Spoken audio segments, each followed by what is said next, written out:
You know, we're all familiar with that. May an executive session be held to discuss student discipline matters? Yes. And we, in teachers, have seen this, but it's only if an appeal of the disciplinary action of the student is pending and if parent or guardian requests the closed session. And if you're a teacher and you've had some things like this happen, that you've had a student who had extremely serious situations arise, several of those we've seen. I was in, not of course in the executive session, but was part of a problem when a student had set the building, the classroom on fire, and actually injured a teacher. So that was a very serious situation, and the parents appealed that, and all that went through executive session, and it was very interesting what happened with the student. I can tell you what's happened to him lately, but that's not part of our discussion. Can a school board go into executive session with all principals and assistant principals present? And that's no, absolutely not. Can a school board meet in an executive session with its attorney to discuss pending legislation? And I've also seen that happen, the attempt for that to happen, and that's a firm no. Everything like that is supposed to be available to parents to see how the school functions. Not just parents, teachers. So, you know, I can't complain about any of that. To me, that's simply, in a way, common sense. They made the, and I'm going to skip those of the state university. I don't have enough experience on that to provide any discussion on it. But can a school board meet in executive session to discuss the blanket hiring of certified personnel? And no, and I can tell you personal examples of that where there were some couple of teachers that some of the school board members had a problem with, and they wanted to meet in executive session, and they weren't allowed to. And so that got kind of ugly, and of course some of the teachers in question, I'm not mistaken, they eventually filed a lawsuit. But they were, the board did not meet in executive session for that. So there are a lot of things that teachers have seen over the years. It is so much better now than it was when I first started in 1976, with the ability to get information and the fact that we knew that information was available, and that the school boards and the educational personnel could not keep this information from us. I just can't tell you how much better it is now than when I started, where you got very little information, and if you tried to get information, a lot of times you were really strongly criticized, and there are some of us who have been threatened with our jobs when we ask, you know, about, can I have the information on that? Can you tell me where that comes from? So, and yes, because I'm a troublemaker, I've been one of those that has asked for information that the school did not want to give. Budget concerns are one of the areas that I got involved in one of the school districts.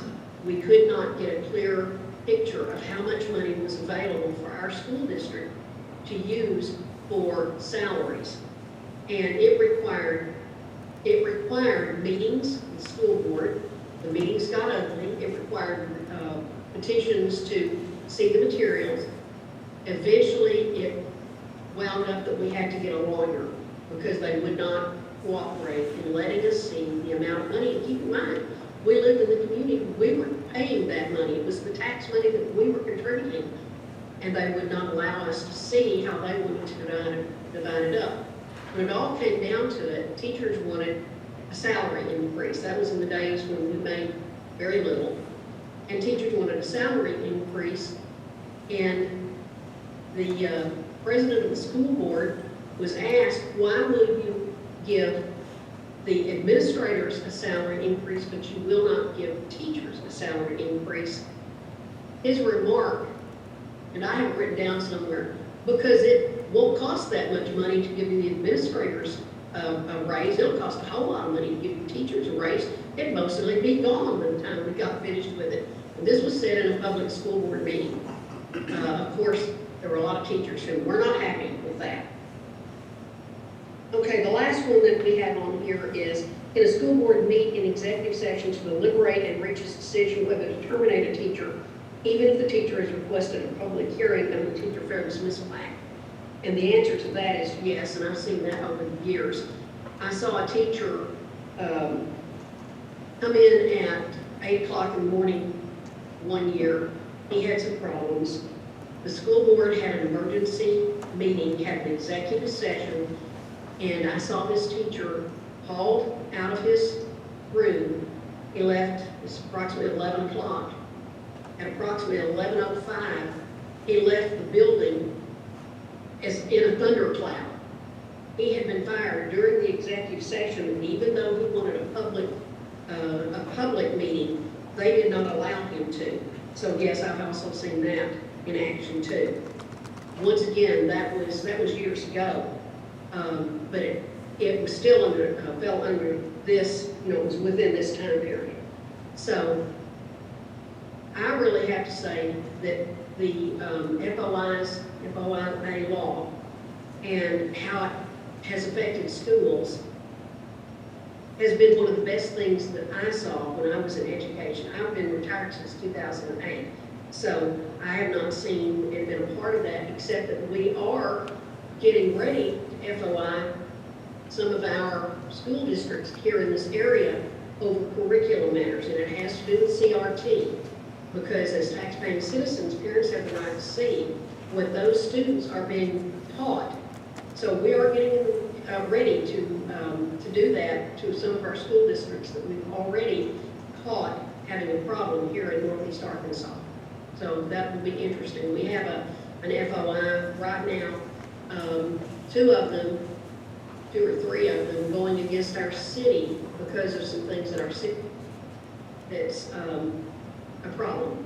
So we haven't dealt with those yet, I mean, as far as acted on those yet, but we have filed them and we're in the process of looking at them. That doesn't relate to the school district, but we are getting ready to get into the school district. And that's basically all I have for the schools, unless you have questions. Is there anybody out there? Anybody have any questions for Iris?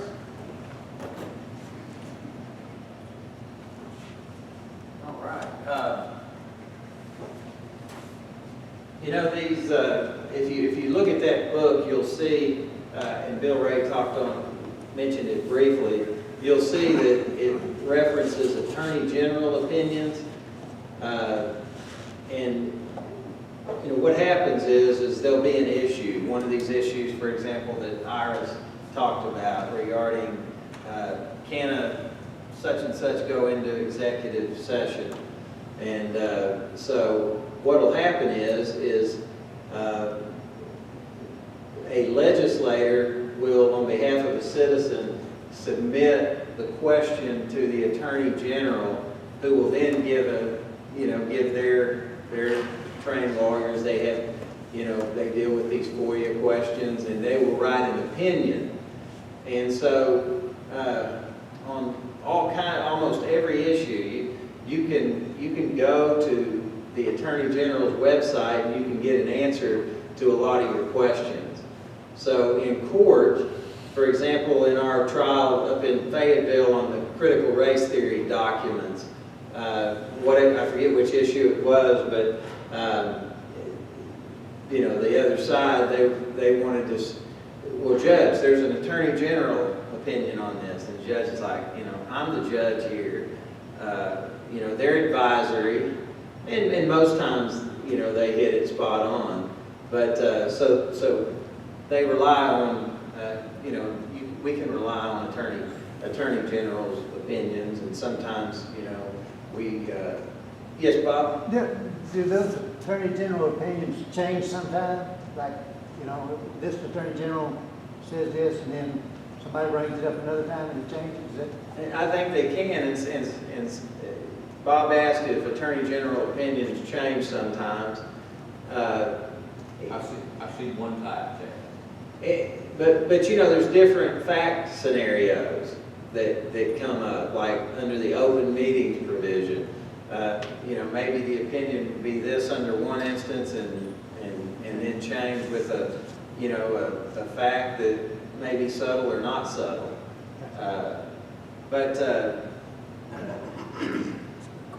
And then, you know, one of the things is we heard a little bit of discussion about today are these exemptions to Foia. And this is where it becomes vital for citizens to get involved and get in touch with your legislators, because what happens is you've got a strong Foia, and then legislators get down here and create these exemption after exemption. Well, this is exempt.